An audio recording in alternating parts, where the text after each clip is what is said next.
Hello everyone and welcome to Seahawk Central News, your source for the latest news affecting the UNCW community. I'm Janae Randall. And I'm Sarah Lively. Safe surfing to those internet users checking us out on YouTube. That's right, Sarah. Seahawk Central News is now viral. Check us out at youtube.com/tealtv2010. Tonight, we'll talk about several upcoming events on campus, including the Visions Film Festival and ACE's Big Spring Show featuring the one and only B.O.B. Also, stay tuned for this week's Talk on the Walk, followed by the latest sports with our very own Ben Tyson. Seahawk Central News starts right now.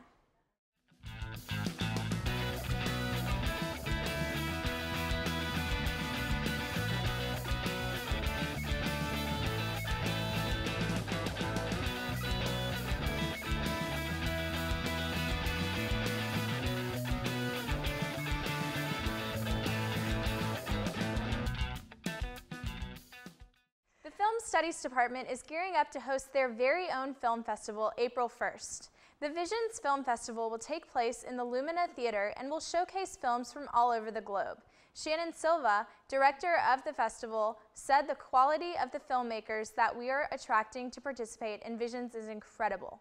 The event is created by students enrolled in a film studies course specifically designed to produce the festival each spring. Visions is free and open to the public, so be sure to check it out this Friday. If you haven't already heard, the world-famous rapper B.O.B. is coming to UNCW. This Friday, ACE will host its annual Big Spring Show in Trask Coliseum. We got the chance to speak with the president of ACE, Shannon Rodenheiser. Let's hear what she has to say. We've sold out about half of Trask, which historically is kind of sounding good because the culture of UNCW is not to really buy tickets in advance, and every single day we're selling more and more. I think right now we're a little bit over 1,000 tickets, and our capacity is just over 2,000. I'm a senior. This is my third spring show with ACE. It's my last spring show, not only as a member of ACE, but as a student at UNCW. We're really excited about the act that we've brought this year. I think that he has a lot of staying power, a lot of singles, a lot of Grammy nominations, and I think it's most important for me for students to just know about it, because I think that if the students know, then they'll come. The act will sell itself. He's very talented and well known, so I'm not worried about that. But it means a lot for me for as many people as possible to just know about it and have the opportunity to come out. I think sometimes with a big show, especially with like a hip-hop rap artist, people don't really want to be sitting in a chair. They want to be up and moving and having fun, and we've worked really hard to kind of facilitate that atmosphere for all the concert goers this year, and I think that that's something different that's really going to make it special. Tickets are $25 at the door, or you can order them online at etix.com. The world-famous Britt's Donut Shop is now open in Carolina Beach. Britt's is only open during the spring and summer, and this past Friday was their first day of business. Owner Bobby Nivens recalled selling donuts for a nickel when he started working there, but today you can get them for 85 cents each. Britt's Donuts typically generates good business for Carolina Beach and is a great attraction for tourists and residents alike. Next month, Wilmington will be the home of a Guinness World Record attempt on April 23rd. The Wilmington Railroad Museum is set to build the longest model train in the world at the Wilmington Convention Center. Reporter Kara Trotter has the story. One track, one group, one common goal: to set a Guinness World Record in Wilmington, North Carolina. On April 23rd, the modelers group at the Wilmington Railroad Museum will try to set a world record for the longest model train. It's our intention to run a train over 910 to 920 feet long. The guys come from all different backgrounds and all originally had different ideas for the project, but their love for model trains ultimately brought them all together. We have a lot of diverse backgrounds, so it's just a really, really neat teamwork exercise. For some members, the process takes them to a creative place. The most beautiful part of model trains for me, I think, is the idea that you can create a scenario, a picture that's in your mind about how things used to be in days gone by, especially with some of the railroad scenes that we build. This project has been in the works since August of last year. On the day of the event, the group will have to move the train across the street to the convention center. It shows the power of teamwork amongst all the fellas here. It's something that we've never pulled off before at the Railroad Museum. I think it's probably a big deal for Wilmington itself to be the proud owner of a world record. Again, that's quite an accomplishment. Stay tuned for updates on this big event. I'm Kara Trotter, Seahawk Central News, Till TV. Thanks, Kara. Computer programming can be difficult as it is, but cell phone programming, now that's much harder. Constraints such as smaller screens and limited battery life can create a challenge for developers. Students at UNCW typically learn of this type of programming through simulators, but a recent smartphone donation from Verizon Wireless has made learning more hands-on. Verizon gave 20 Android phones to Professor Richard Chapman's computer class. Carolina Beach State Park has already asked for the class to develop an automated tour guide using the GPS found in smartphones. Chapman said the students are already being creative with the project. The university's Watson School of Education is pleased to announce Kenneth Teitelbaum as their newly appointed dean, while Charles Hardy will become the founding dean of the College of Health and Human Services. Former dean for the School of Education, Provost Kathy Barlow, welcomed them by stating, quote, "They are both highly respected educators and administrators who will bring strong leadership to our campus during a time of tremendous opportunity for future growth and development," end quote. Both deans will officially take their positions on July 1st. Now's the time when we go outside to speak with fellow students on Chancellor's Walk. Let's take a look at the latest edition of Talk on the Walk with our very own Anna Phillips.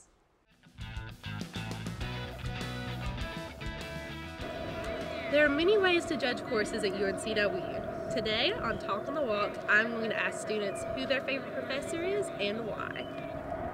My favorite professor at UNCW is Professor Murrell. He's really funny and cracks a lot of jokes in class, and supposedly he'll kick the soccer ball down Chancellor's Walk with students. My favorite professor is Maggie Guggenheimer, and she's over in Watson School of Education, and she teaches math for elementary ed, and it's really great because she gives you stuff you can actually use and stuff from like the state that's relative, and she gives you sheets that you can take from class to go straight to your classroom, and I really feel prepared. My favorite professor is Michelle Brett. She's the English professor. I've taken her for 3 Englishes because she'll pass me in English, and she likes my witty papers. My favorite professor is Dr. Tan in the political science department. She doesn't give too much homework, but when she does, it's fun, and you learn a lot, and it makes me feel like my major and my degree are worth something. After hearing from everyone today, it is obvious that professors all across campus are making their way into the hearts of our students. I'm Anna Phillips, Seahawk Central News, Teal TV. Thanks, Anna. Graduate student Caitlin Schumacher and undergraduate student Kate Barsova have teamed up with the North Carolina Wildlife Resources Commission to help conserve an endangered population of flying squirrels. I had the chance to speak with Media Research Assistant Lindsay Key, who stated, quote, "It is key that the research process has 2 different perspectives, one out in the field and one in the lab. The students have the opportunity to gain immense experience from such a practical situation," end quote. So far, the project remains on schedule. The Seahawk Club, a division of the UNCW Athletics Department, hosted its first ever Double Down event this past weekend. The spring casino night themed fundraiser took place in Trask Coliseum from 6:30 to 10 p.m. with all proceeds aiding student athletic scholarships. The event featured gaming tables, celebrity dealers, and 2 big screen TVs airing live NCAA tournament games. Guests bought tickets priced at $100 per couple and received $10,000 of fake chips to play blackjack, poker, roulette, and slot machines. At the end of the night, players redeemed their chips for raffle tickets and for a chance to win prizes. Let's head over to the sports desk with Ben Tyson as he fills us in on the latest news in the world of sports. Ben? Hi there, I hope you're doing well. There's quite a lot of sports news to report, so let's get right into it. The UNCW baseball team played 4 road games this past week. They began last Thursday at the 12th ranked University of North Carolina Tar Heels. Unfortunately, the Seahawks lost 14-2. Colin Moran had 6 runs batted in thanks to a bases-loaded triple, a 2-run home run, and a bases-loaded walk for the Tar Heels. The game was tied in the top of the 5th with Ryan Leach on the mound for the Seahawks. Leach hit the first batter of the inning and was subsequently pulled for Steve Davis, who was on the mound for Moran Slaughter. Leach picked up the loss. The Seahawks then headed on the road to Fairfax, Virginia for a 3-game series against the George Mason Patriots. In the first game on Friday, the Seahawks lost a tough one by a score of 9-7. Nick Allen and Brig Tyson, no relation, had 2 hits each for the Patriots. Michael Bass led the Seahawks at the plate with an RBI single and a 2-run homer. UNCW starter Tyler McClain fell to 1-3 on the season with the loss. Saturday was supposed to see just Game 2 of the series, but an inclement weather forecast for Sunday meant a doubleheader was in store for the fans in Fairfax. The Seahawks looked smashing in both games, winning the first 13-4, due in part to a season-high 20 hits. Matt Campbell went 5 for 6 with 4 runs scored and 2 batted in to lead the Seahawks. Andrew Kane had 3 RBI of his own on 2 hits. Daniel Cropper improved to 4-0 on the season. He went 7 innings, allowing 4 earned runs on 7 hits, improving his ERA to a stout 2.90.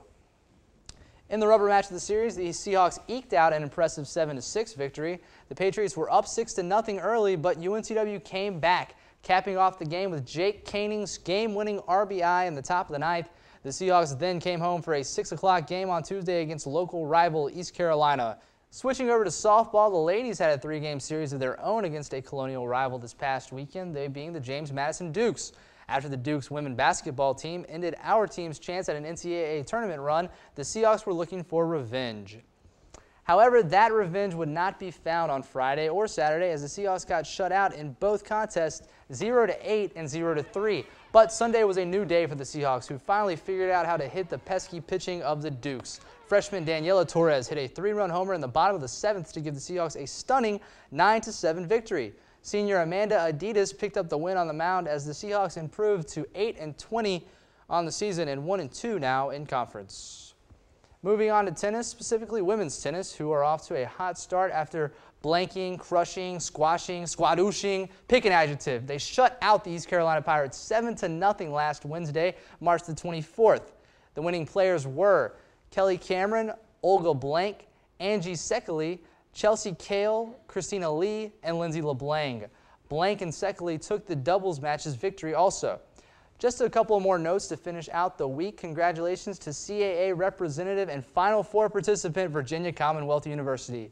The Rams beat our Seahawks in both meetings this year, the first being an 82-64 dismantling here at Trask Coliseum.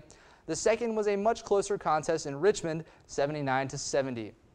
Good luck to VCU, and thanks for putting the CAA back in the Final Four and putting a little more cash in our coffers also. Finally, one last note, got to get the NASCAR in there. Kevin Harvick won this past weekend's Auto Club 400 in California. Harvick, a Cali native himself, passed Jimmy Johnson in the 4th turn of the final lap of the race. It was the only lap he led all race. Have a great week. Back to you, Sarah.